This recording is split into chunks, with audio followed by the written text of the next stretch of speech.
নমস্কার বন্ধুরা, আপনারা দেখছেন রিঙ্কিস কিচেন। আজকে আমি চকোলেট কেক রেসিপি নিয়ে চলে এসেছি। দেখুন বন্ধুরা, কত সুন্দর এই কেকটা তৈরি হয়েছে। যেমন স্পঞ্জি হয়েছে তেমনি নরমও হয়েছে কেকটা। তার জন্য প্রথমে আমরা বাটার মিল্ক তৈরি করে নেব।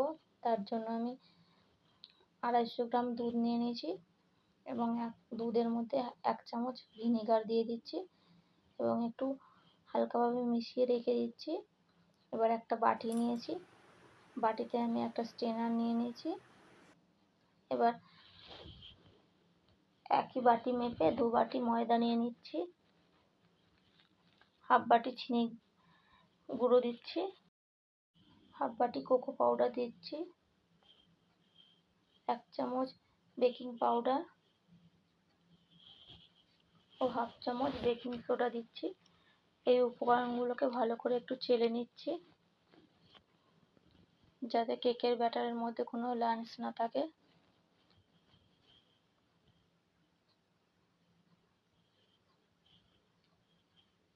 ভালো করে চেলে নিতে হবে। শুকনো উপকরণগুলো চেলে নেওয়া হয়ে গেছে। একটুখানি সামান্য পরিমাণে একটু নুন দিয়ে দিচ্ছি ও 4 টেবিল চামচ একটু রিফাইন তেল দিয়ে দিচ্ছি। এবার ওই বাটার মিল্কটাকে দিয়ে ভালো করে একটা হুইস্কের সাহায্যে মিশিয়ে নিচ্ছি।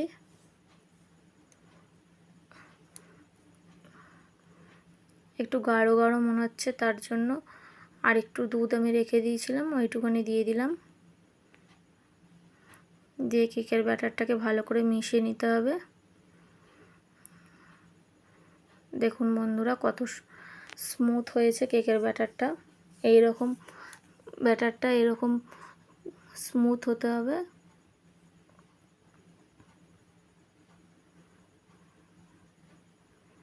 একদম পাতলাও না, একদম খুব গাঢ়ও না। কেকের ব্যাটার সাধারণত এরকমই হতে হয়। এবার একটা আমি কন্টেনার নিয়ে নিয়েছি, এইটার মধ্যেই আমি কেকটাকে বেক করব। তাই জন্য একটু তেল দিয়ে ব্রাশ দিয়ে একটু চারিপাশটা লাগিয়ে নিচ্ছি ও এর মধ্যে আমি একটু ময়দা দিয়ে দিয়েছি। এবার এটাকে চারিপাশে একটু কোট করে নেব।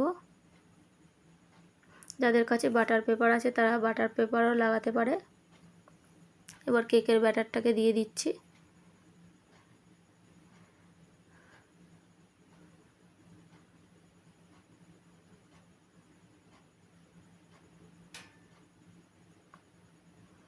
কেকের ব্যাটারটা দেওয়া হয়ে গেছে। এবার একটুখানি এটাকে ট্যাপ করে দিচ্ছি যাতে এর মধ্যে কোনো হাওয়া বাতাস না থাকে।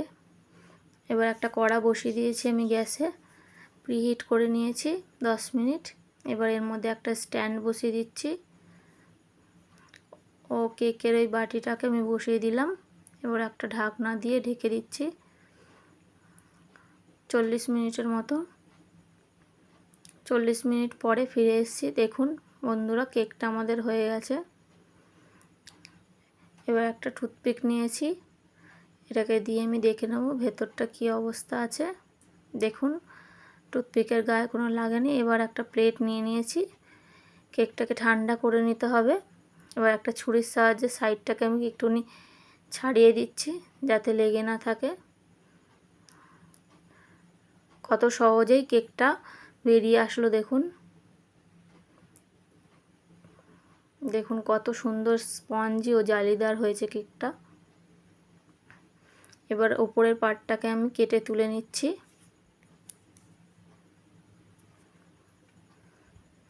এবার মাঝ বরাবর আর একটা কেটে নেব।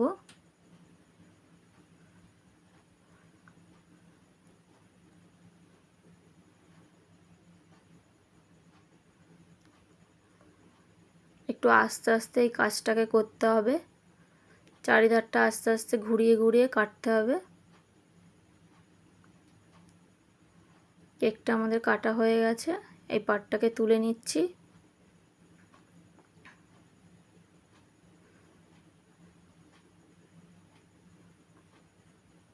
এবার আমি একটু সুগার সিরাপ করে রেখেছিলাম, সেটাকে একটু ব্রাশের সাহায্যে কেকটার ওপরে দিয়ে দিচ্ছি। যাতে কেকটা খুব ময়েস্ট থাকে। এবার চকোলেট ক্রিমটার ওপর দিয়ে দেবো। এটা ময়দা ও কোকো পাউডার ও চিনি গুঁড়ো সেটা দিয়েই আমি তৈরি করেছি এই ক্রিমটাকে। এবার ক্রিমটাকে আমি লাগিয়ে দিচ্ছি। এরকম একটা ছুরি নিয়ে নিয়েছি, এর সাহায্যে আমি ওপরটাকে একটু ভালো করে ক্রিমটা দিয়ে কোট করে দিচ্ছি।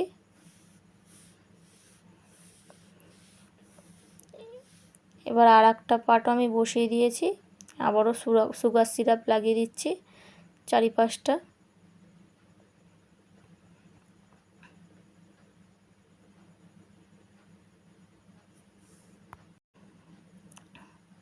সুগার সিরাপটা লাগানো হয়ে গেছে। এবার আমি ওই চকোলেটটা আবারও দিয়ে দিচ্ছি এর ওপরে।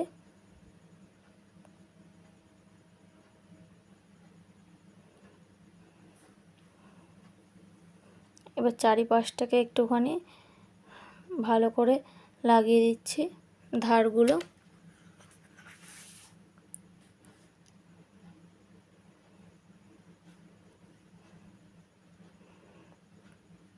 এবার একটু চকলেটকে আমি একটু ক্রাশ করে রেখেছিলাম, সেটাকেই ওপর দিয়ে একটু দিয়ে দিচ্ছি এভাবে।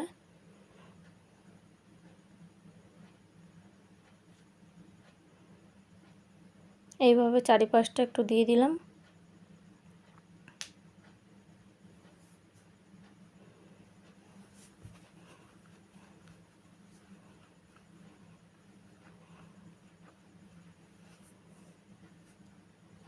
একটু আস্তে আস্তে করতে হবে এই কাজটা। এবার সাইডগুলোতেও আমি একটুখানি ওই ক্রাশ করা চকলেটগুলো একটু লাগিয়ে দিচ্ছি।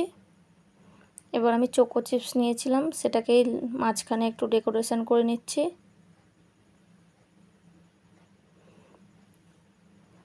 এই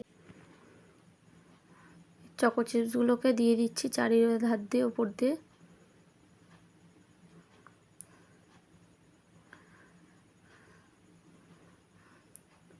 আমাদের কেকটা প্রায় তৈরি হয়ে গেছে।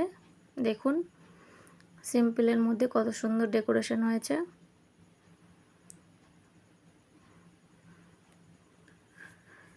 রেসিপিটি যদি ভালো লাগে প্লিজ চ্যানেলটি সাবস্ক্রাইব করবেন ও কমেন্ট করতে ভুলবেন না প্লিজ। খুবই অল্প খরচে আমাদের এই কেকটা তৈরি হয়ে গেছে, পুরো একদম দোকানের মতন চকোলেট কেক। সবাই বাড়িতে ট্রাই করবেন, বাড়ির সবাই খুশি হয়ে যাবে এরকম একটা চকলেট কেক পেলে। ধন্যবাদ।